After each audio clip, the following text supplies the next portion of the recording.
Welcome everyone to the New Fly Fisher. I'm your host, Phil Rowley. On today's show, we're coming to you from southwest Manitoba, the Parklands region to be specific, home of some of North America's best stillwater trout fisheries. We're based out of the Russell Inn. We're gonna have access to a number of these Great Lakes.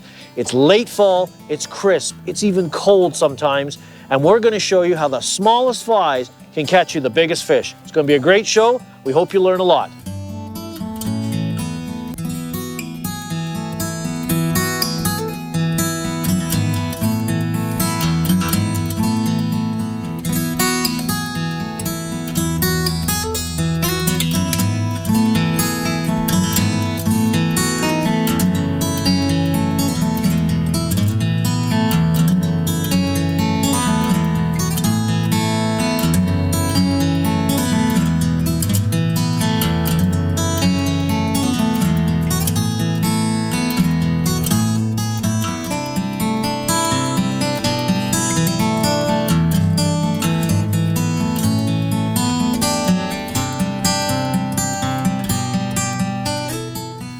The New Fly Fisher has been made possible thanks to Orvis Sporting Traditions,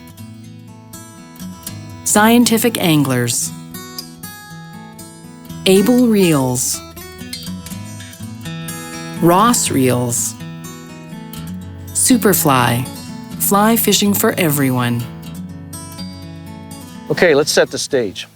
It's late fall, early October. The air temperatures are crisp and cool. The water temperatures are dropping. We're getting into the low 50s. These are the temperatures that are going to stimulate trout to feed.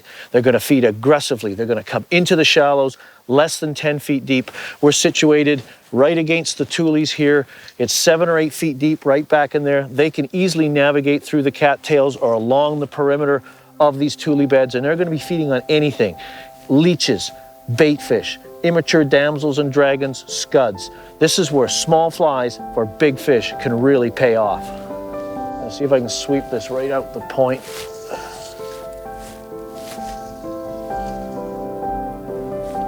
That's better.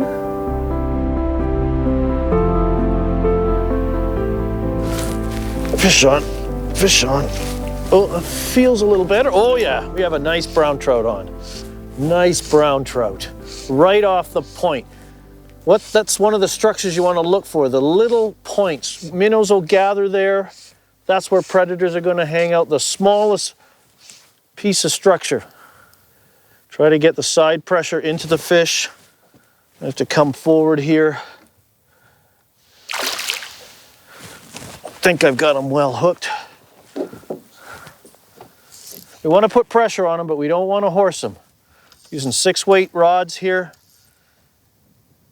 Nymph lines, indicator style lines. Oh, nice brown, beautiful colors, beautiful colors. And that was a subtle pull down. Wasn't, you think a fish this big would be aggressive? It was just a delicate pull down. He just swam up, put those big jaws over the fly and pulled it down. You have to use indicators here. We've got lots of broken off tules in there, lots of things to foul up on, so the indicator is your best option here. We're 4 feet down, single fly. I'm a big advocate of droppers where legal, but we tend to go single fly at this time of the year because there's so much other structure in there, broken off weeds, that you could have a big fish like this run you into the weeds, and that upper fly or lower fly, whatever the fish is taken, the unhooked can become a real liability for you. There we go, he's starting to tire. My rule is I don't want to bring a fresh fish in within the radius of the rod, the diameter of the rod, because we're double anchored here, so we don't get negatively affected by the wind. And I just don't want a fresh fish full of energy coming in. Look at the hump on that guy. I want him to get his head up, and there he goes into the basket. Wow, what a brown trout. Now that is a monster. And here, let's give you a look. That is a beautiful fish. Look at the markings. Look at that hump on that big male. He's in shallow water, feeding on small minnows, baby damselfly nymphs, small dragonflies, scuds, water boatmen, back swimmers, anything he can get that big jaw of his around. He's stocking up. Look at the belly on that. And off he goes. Hope to see you next year. Small flies for big fish in the fall. It's a tough tactic to beat. It's just so effective.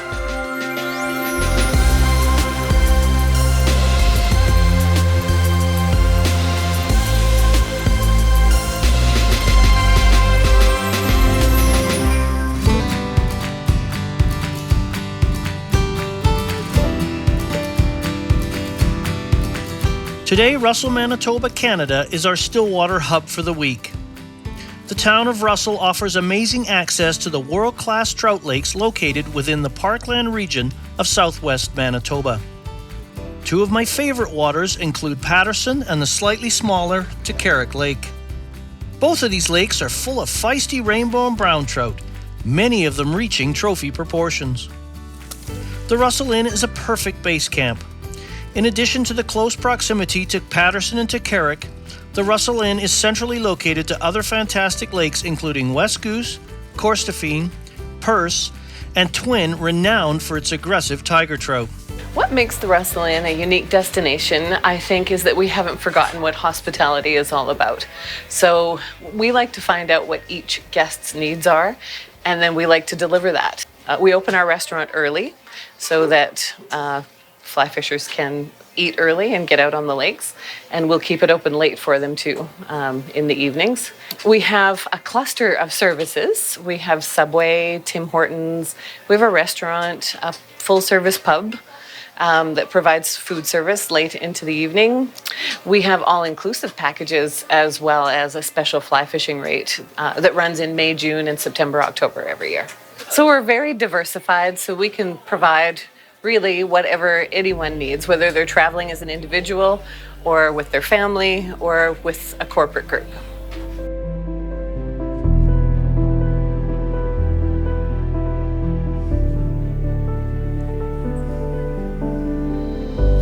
Fish on, fish on. Let's work this cast. I've been working close to the tules and then casting out into deeper water as well. You want to sweep all the area. Don't keep working the same areas. I've been playing with a number of different retrieves. I've been letting it sit, dead drift, and just letting the natural wave action move the fly. I've been doing slow strips to raise and pause the fly, slow hand twists, and if the wind allows, I'll also pitch the odd fly up into the wind and just let it wind drift back towards me.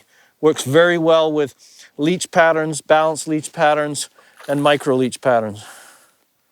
So those are your four sort of retrieve options with indicators, and you experiment with them rather, to see which one the fish seem to like better. Oh, a nice little rainbow, full of energy.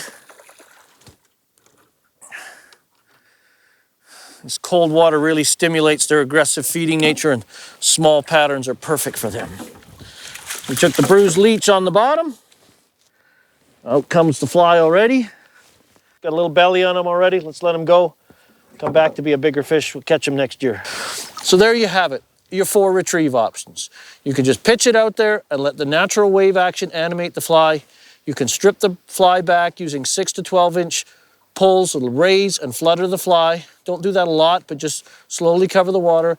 A slow hand twist, or you can pitch the fly upwind and let the natural wave action bring the fly back towards you, and you just gather in the slack.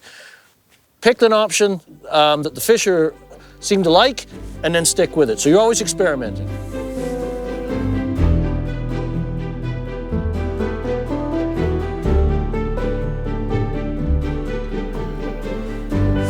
Fish on, fish on, fish on, fish on, fish on. All right, we've got a, not sure whether this is a brown or a rainbow, but we're working right close. Oh, it's another brown. Oh, it's a nice brown. Working right close to the tules where the food is. Again, prime habitat for small bait fish, damselfly nymphs, leeches. This is the supermarket. This is where fish come to feed. So you need to be there so you can pick up those that cruise by. And we're keeping our casts nice and short. When you're fishing these indicator methods, which are well suited for such shallow conditions, I'm basically about 7 feet down. And if I cast too far in this chop, I won't be able to see any subtle takes. And this one has taken one of my balanced leeches on the point. A bruised leech, which is a black and blue combination. But just about any colors will work at this time. Your blacks, your olives, browns, and your reds. Oh, and the fly pulled out just as I got her in the net. There we go, a nice, beautiful female Tacheric brown. Tacharic's one of them, less than an hour away, one of the many prime still waters you can access through a stay at the Russell Inn. So just gonna put that fish down and off she goes. Wow, what a beautiful fish. During the fall months, cool air temperatures and wind are often your constant companions. You need to be prepared. First, it starts with how you dress for the day. Have a wicking layer, a fleece layer. I'm wearing a buff to keep my neck warm. If it gets really extreme, I've got my toque as well. Waders and a rain jacket help to keep the wind away from you. We don't see rain very much here in the prairies during this time of the year, but we can have wind, and this helps act as a windbreaker for you. When you're moving from point A to point B, a pair of fingerless mitts works well. You can cover your hands, keep those digits warm, keep you in the game. A cheap pair of waterproof gloves like these for raising and lowering ropes. If your hands get wet, have a simple hand towel on hand. Dry your hands quickly, keep your hands dry, you'll be good to go. And when it gets extreme, 0 or slightly sub-zero conditions, a catalytic heater can really save the day. So keep these things in mind when you're on the water to make the most of your experience and be prepared for the conditions. Fish on. Oh, he's taking the leech on the bottom. Oh, it's a nice brown trout. Nice brown trout. Just, again, working these small flies parallel, using the wind to our advantage, and just basically letting the flies, oh, nice jump. Letting those flies just dangle and be animated just by the wave action. It's a cool day, cool water temperatures. We don't need to move our flies that quickly. Oh, into the bag she comes. There he is. Cruising the shallows, small minnows, scuds, little water boatmen, baby damsels. Small food sources in the fall work wonderful for these beautiful fish. Look at him. Let's let him go.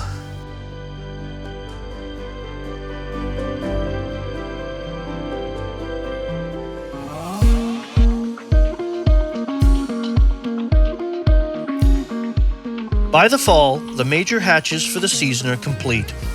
Staple prey items such as scuds, leeches, baitfish, and immature damselfly and dragonfly nymphs are key menu items. Your pattern selections should reflect these staples. On average, your fly should range from number 8 through number 14. When visiting the Parklands region of southwest Manitoba, here is a cross-section of flies to consider adding to your fall stillwater fly box. The gold bead flashback pheasant-tail nymph, pequod, the ruby-eye leech, the coral booby, and don't forget balanced flies such as the bruised leech and the ice minnow. As with most stillwater situations, I favor 6 or 7 weight rods ranging from 9.5 to 10 feet in length. Long rods offer a number of benefits, including helping you to create open loops, which eases casting indicators. They help facilitate good roll casts.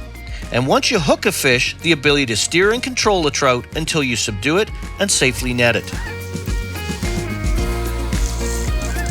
Fish on, fish on, fish on, fish on. Fish on, big brown. He's eating the booby. Excellent, excellent. We've got fish. We've had fish taking here near this beaver lodge and got them on the washing line technique. And these beaver lodges are just prime structure here on Tacheric. We're just east of Russell Inn, an hour away from to the east of Russell Inn. You've got Tacheric, Patterson, Corstorphine, Pybus. And these are all excellent lakes to visit should you come here and visit the Parklands. But a nice brown trout here. It's a nice brown. He's got the booby just in the corner of his mouth, so just gotta grab that out of there. Oh, it fell out. Booby, we'll show you that in a second.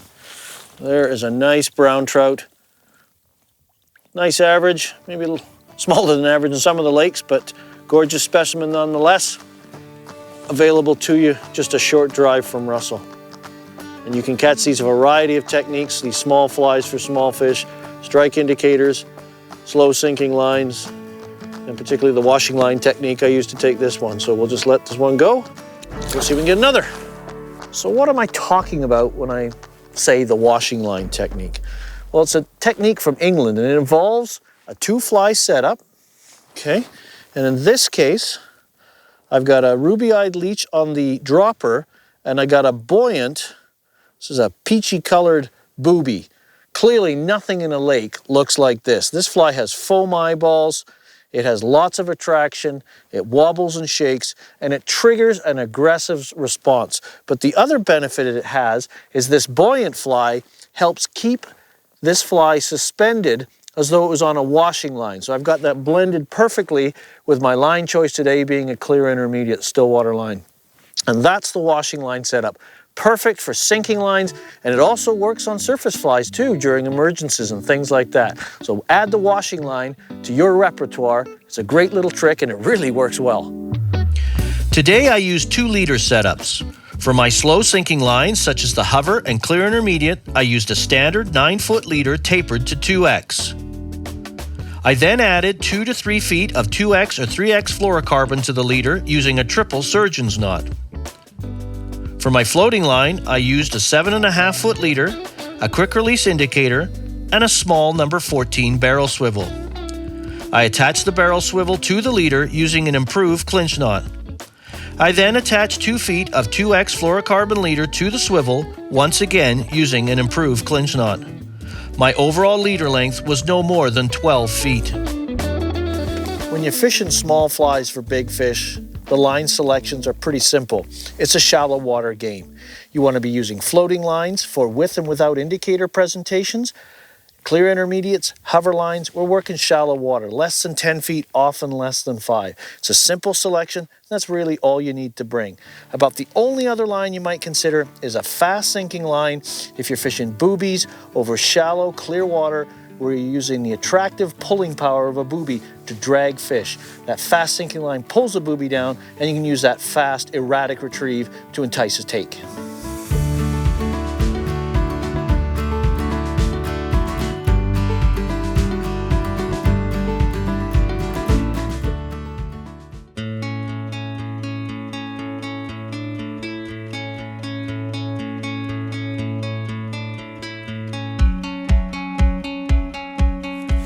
In the fall, water temperatures are typically cool. Today we're in the low 50s.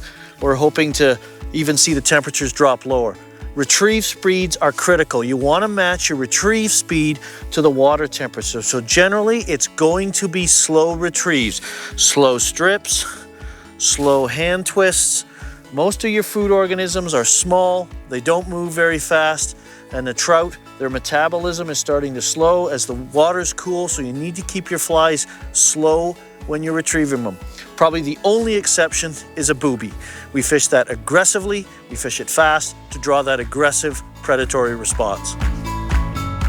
The hang is a technique that every stillwater fly fisher should learn and use. After casting and allowing the line to sink, retrieve your fly as you normally would. At the end of the retrieve, prior to recasting, begin a slow, gradual rod raise. Continue to gather the line with your retrieve hand using a slow hand twist retrieve. As the flies near the surface, pause or hang the fly or each fly for a period of time. If you see a fish following or rising up to the fly, allow them to take it. If there are no followers, cast your line to begin a new presentation. It is the rod raise that changes the fly's speed and direction, changes that induce a following fish to take, making the hang such a deadly technique. There is perhaps no easier method to increase your catch rate on lakes than incorporating the hang at the end of every presentation, no matter the line or fly choice. Nice fish here. Just an incredible fishery here in the Parklands region of southwest Manitoba. The Russell Inn, it's a great base camp. So many good lakes to give a try. You've got to the north, you've got Twin, West Goose, Purse. To the east, you've got Carrick, Patterson, Corstorphine, Pybus. It's a nice, nice fish.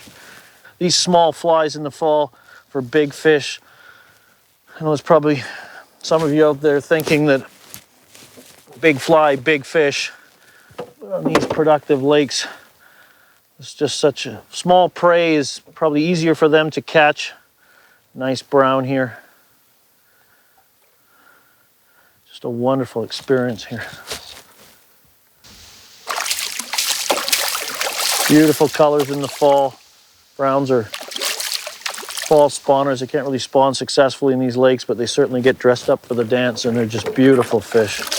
Always get my bottom fly, the balanced ruby eye, all wrapped up. He's eating that flashback pheasant tail. Imitates a little bait fish. Surprising. What a great fish. That is why you come to the parklands. Look at that beautiful brown. Look at the colors. Big male. There's bigger fish, believe it or not, in here in Patterson. Wow. Big rainbows, big browns, small flies for big fish. What a gorgeous, gorgeous fish. Ready to go. Off he goes. Wow. What a wonderful experience. I want to thank the Russell Inn for putting us up and allowing us to access this entire region. Hope you've learned a lot. Remember, small flies for big fish in the fall, they really work. For more information on this show and others in our informative series, don't forget to visit us on the web at thenewflyfisher.com. Check out our YouTube page, and don't forget to like us on Facebook. We'll see you next time. The New Fly Fisher has been made possible thanks to Orvis Sporting Traditions, Scientific Anglers, Able Reels, Ross Reels, Superfly, fly fishing for everyone. To learn more about the New Fly Fisher, our locations, contests, news, and much more, come visit and like us on Facebook.